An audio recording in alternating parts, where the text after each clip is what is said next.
I've been watching a long play of the game Batman Vengeance recently, and it unlocked a memory that I didn't expect. This game came out in 2001 when I was in elementary school, and I played it back then and again later in junior high. And while watching it now, as an adult, I realized that there's something about the way I played the game that I never really questioned at the time. The game was broken up into chapters, and I played the first chapter over and over again. Specifically, I kept replaying the very beginning, the opening bomb sequence and credits, the Batcave training, and the rooftop chase.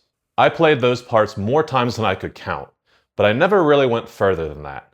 It wasn't that those levels felt easy, or that I had everything mastered. I just wasn't confident about what came next. There was something about progressing beyond that point that felt intimidating in a way I couldn't really explain. Like once I moved forward, I'd find out I wasn't actually good enough to keep going. Once I had that realization, I couldn't unsee it, because I see people doing this all the time when it comes to fitness. Whether it's someone lifting weights for the first time, or someone returning to the gym after a long break or an injury, people stick with what they recognize. They stay with movements, weights, and routines that feel recognizable and comfortable. And they avoid anything that might expose what they don't know yet.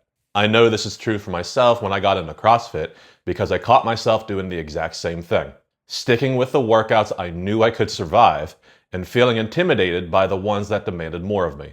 Not because I was lazy, but because I already knew how uncomfortable these workouts would be. And that's when it clicked. There's nothing wrong with starting at level 1. The problem is thinking you're supposed to live there. Here's something that video games teach us that fitness almost never does. If you fail in a game, you don't start over from the beginning. You reload from the last checkpoint.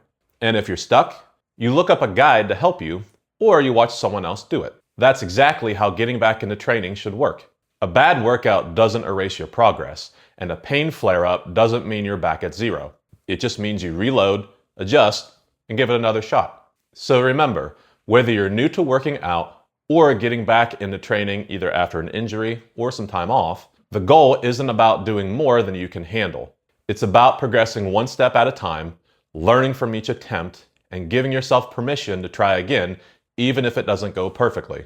Level 1 isn't a failure, and level 2 isn't impossible.